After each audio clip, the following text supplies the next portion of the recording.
Thanks for listening. This is Brian Hurley from Business Performance Improvement. The podcast Lean Six Sigma Bursts are short lessons, comments, Q&A, and insights. If you have a question, send your question through the Anchor app, and we might feature you on a future episode. Or contact me at biz-pi.com. In this podcast, I share an interview I did with Mark Graben, and he was asking me about this podcast in particular and why I set it up. So I took the audio from that and am inserting that into this episode so you can hear that. I've been included in a group called Lean Communicators that Mark set up of other podcasters who talk about lean and principles and process improvement. And we meet once a month to discuss best practices and learn from each other. So check out the website leancommunicators.com, and you can subscribe to an email list where you can get all the new episodes that are released by the different contributors, or you can go find the individual podcasts and subscribe. You can also follow on LinkedIn using the hashtag Lean Communicators. And then Mark was also in episode 11 of this podcast, so you can go back and listen to that if you like. And I've got the links to all those in the show notes here. So I hope you enjoyed the little interview I did, and let me know if you have any other topics you'd like to hear. Thanks. Hi, Mark Graben here. Welcome to episode 394 of the podcast. It's November 24th, 2020. So today is a different sort of episode. We've got 9 different guests, not all at once, but sequentially. They are people who are doing podcasts or online videos. They're part of a networking group that I started called Lean Communicators. We've got people doing podcasts, people doing YouTube or LinkedIn videos.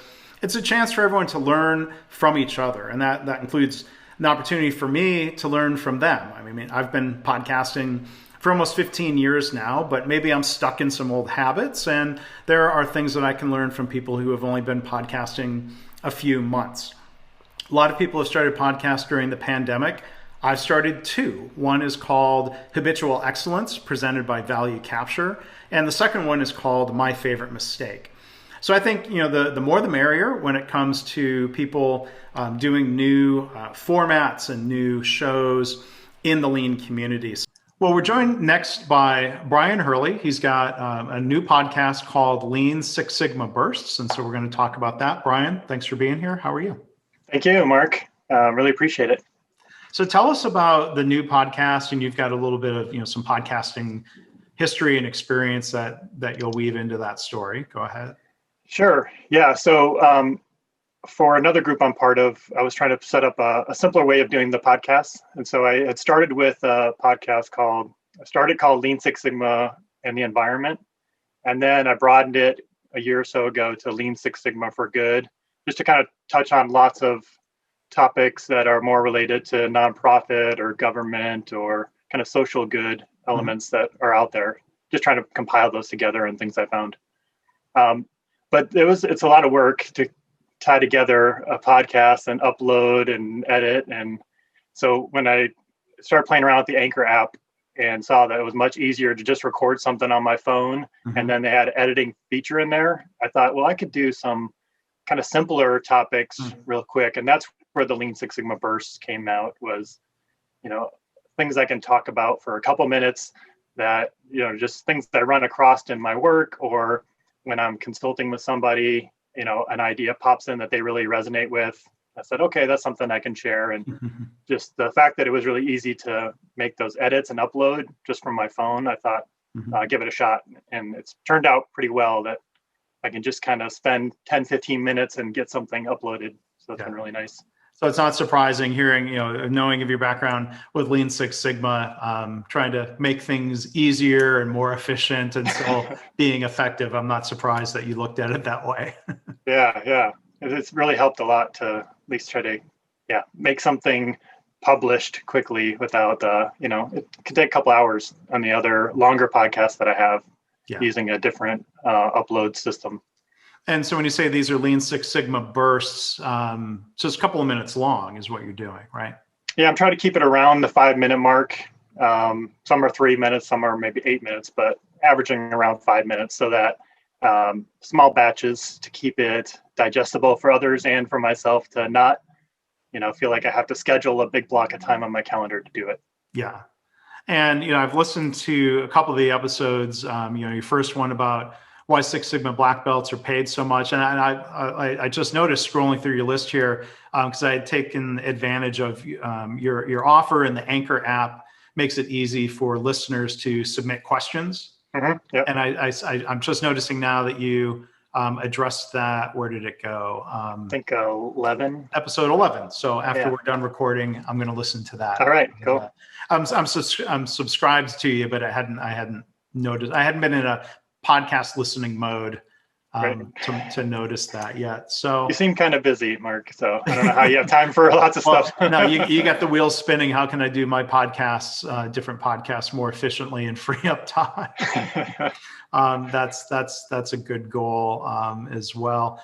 So how can people find the podcast? You mentioned Anchor. What's the best way to go and find it, though? I think the Anchor.fm, and then it's, I think, Lean Six Sigma Bursts. Anchor.fm/Lean Six Sigma Bursts. Yep. And I found it through Apple Podcasts. It's available in all the major platforms, right? Yep.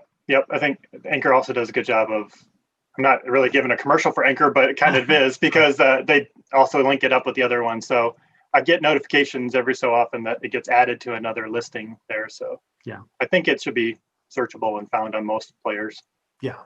Yeah, and this is all in the since August that you've been doing this. Yep. So just pretty recently, kind of another COVID activity that picked up.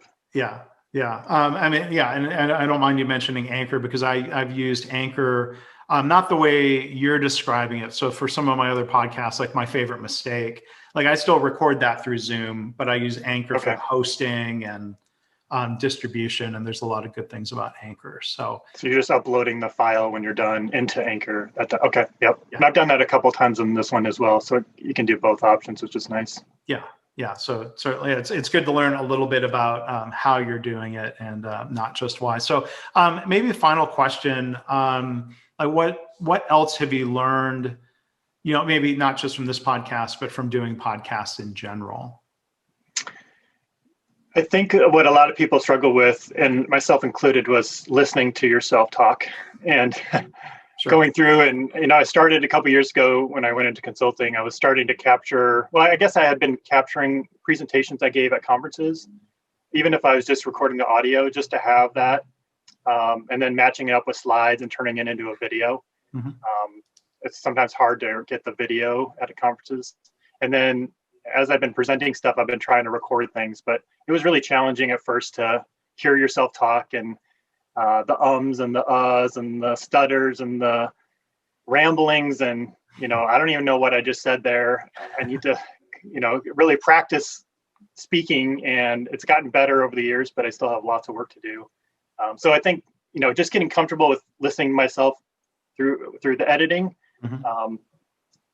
has been really helpful, and then also helped me clarify, I guess, how I say things, and just catch some of the mistakes and issues that I have. And so it's been a really good part of it. And then just trying to think through, trying to understand what people might care about and what they're interested in. So looking at what episodes are downloaded, and the tracking isn't the greatest in some of the apps, but at least see what resonated, and maybe what some of my marketing efforts resulted in. Did people actually click on it and download it and listen to it or not? So that feedback has been interesting to play around with. Yeah. So there you go with continuous improvement again. You're practicing what you're preaching in Lean Six Sigma Bursts, right? Trying. Yep. Yep. Well, thank you, Brian. So again, we've been joined here by Brian Hurley. Check out his podcast, Lean Six Sigma Bursts, and still out there and available. Was it called Lean Six? It was called Lean Six Sigma for Good. Yep. So people will check those both out. So Brian, thanks for taking some time here. Appreciate it. Thank you, Mark.